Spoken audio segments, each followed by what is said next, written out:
Ladies and gentlemen, welcome back to the ESL UK Open number 26. Oh yes.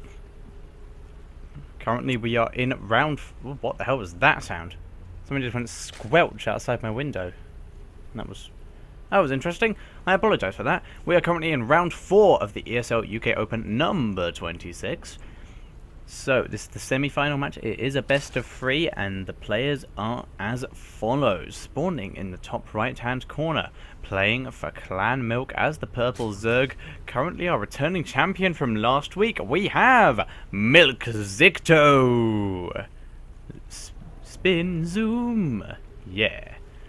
And spawning down here in the bottom left-hand corner as the pink Protoss. Doing fairly well, just took out GG Droller in his previous match. There, I apologise. Playing as the pink Protoss, we have Bourne. Oh yes, and I remember Bourne is now playing for Team Fluid, which is a team that's linked very closely with London Barcraft scene. So we will see how he does with them and what he can achieve under their wing. They are good guys and a good team, so we will see how that goes for them. As I've said, MilkZikto is our returning champion for the UK Open after having won 2 in a row, showing his dominance in the UK scene as one of the top UK Zergs at the moment, beating the guy who was thought to previously to be the top UK Zerg, which was Johnny Rico, in the UK qualifiers. Looks like Bourne is going to attempt... Oh, I'm sorry. It's going to attempt to block off any kind of early expansion. I really need to sleep, but I don't care. I'm going to attempt to block off any kind of early expansion with this pro being sneaky as possible. Well, not exactly sneaky, being obvious as possible, dancing around. The Forge is also coming down for Bourne, so he is going into that Forge fast expand. There is a drone in his expansion area.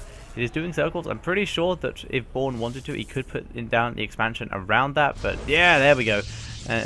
And that drone will now get out of there as soon as possible. Forge is now down. I'm not sure if units can get through that gap or not. That may be intentional, or I may be mistaken there. He did just rally a unit to there, but it doesn't look like... Yep, doesn't look like units can get through that gap, even though it does look very much like they could if they tried, but StarCraft unit pathings aren't very good. Oh my god, really heavy drone pull there. Looks like there was a kind of fake cannon rush pulling all the drones to try and deal with that. That is a lot of mining time denied, and that is all that Bourne really needed to do. It looks like MilkZikto did a misclick there, accidentally rallying all his drones, and that has supply blocked him. His expansion is currently going down, and that probe will die now. The Zerglings will be able to catch up with it due to their slightly faster speed than that drone, and they will slowly nibble away at its back until it dies. Oh yes, dies. Oh dear, I'm pretty sure MilkZikto is playing as random lately on ladder due to the fact that apparently his Zerg hotkeys aren't on.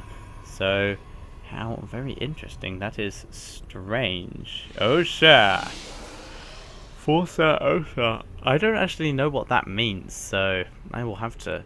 Ah, Broodwaster. I see, it is a hotkey setup.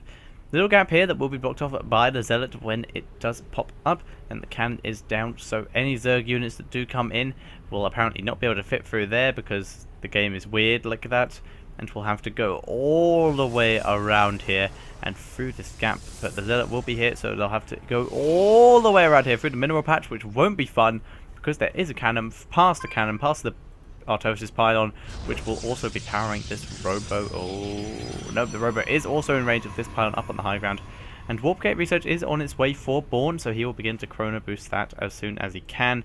Looks like we're going into, at the moment, 1 gate robo, but I do expect to see 2 more gateways thrown down as soon as possible. That Zealot is chilling there on hold position. 2 expansions are currently up for Zikto, so he is going to be able to... Hi. Oh, I see. He is going to be able to macro up like hell, which is exactly what he needs to do when his opponent is gone into this position and taken a Forge fast expand. And Bourne is currently leading those Zerglings to their deaths on the cannon, but the Zerglings have realised that it's a trap and have turned around to flee the scene and are just chilling out of range, out of vision. so there's not to die. There is a sentry out at the moment, having a peek around, seeing if it can see any sneaky overlords. And then it will head back down and force field off this area in case there are any sneaky zerglings like these ones here. They're going to try and have a nom nom nom on that probe. But no, they do escape thanks to this single zealot.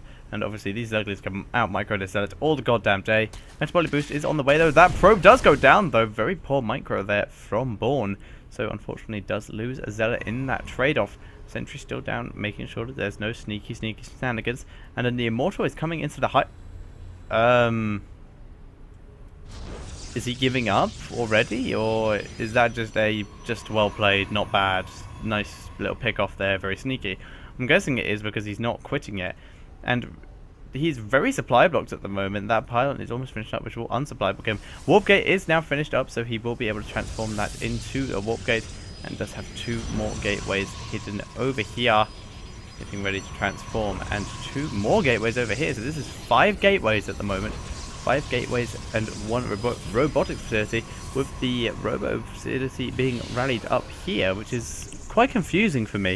I mean, obviously those immortals are going to be so good from the high ground, but I think can't help but feel they would be better helping block off this cannon, with obviously the fact that immortals do have that hardened shield ability, meaning they can take a maximum of 10 damage for each hit, meaning they can survive a lot of punishment, meaning if they are put in chokes, they're going to live a lot longer than a zealot would.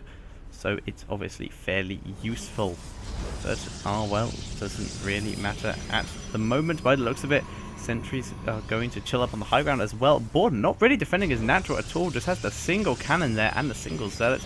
Doesn't really seem to give a damn about defense at the moment. Zikto, on the other hand, is taking up 2 roaches, getting that burrow ready, and roach speed is on the way as well. And Zerg missile attacks are definitely going into this heavy roach play that's become so popular against Zerg lately. More roaches popping out all over the place. Oh my god. Sleepiness is terrible. I wonder if I can edit out yawns.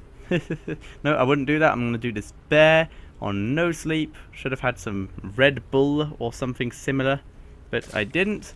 I just simply came in and did it off just a whim.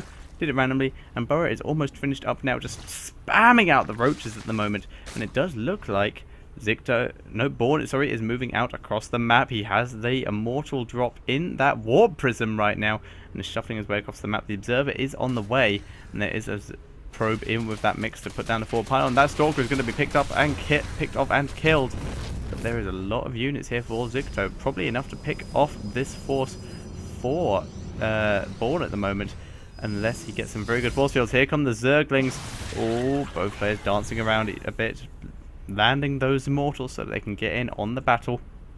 Good choice there by MilkZikto. Sorry, Bourne. Colours are similar as well in this one. And here we go. Here comes MilkZikto's army. And here we go. Here is the sandwich. But great force fields there from Bourne. Surrounding his own units in the force fields. Getting a great engagement. Trapping a load of those roaches as well. Couldn't have got a much better engagement. The warp prism is now up, killing off all of those roaches. Those force fields will go down in a sec, allowing the full might of Bourne's army to engage. MilkZikto gathering his roaches around the back, looking like he's going to try and sandwich, but this expansion is doomed. Doomed! Focusing down the eggs at the moment. Good force fields. Good force fields again. Trapping off, but being able to burrow under the force fields. MilkZikto, he has him trapped. Here are the probes. Good force fields again, trapping off. The Immortals are still in the middle of there, just doing so much damage. Stalkers in the back, and I'm not sure who is coming out on top of this, but by the looks of it, Zikto may be able to finally clean this up. Both Immortals are down. There is no energy left for force fields, and all the Stalkers are being picked off. There is nothing in production at the moment for Bourne, and Zikto Mini has been able to clear this up. 17 more roaches in production as well. The expansion does live. If Bourne had only been able to focus that expansion down, he would have come off better. But as it stands, the supply now stands at 115 to 83. And GG, well played from Bourne. MilkZikto does take this first game in this best of 3 series.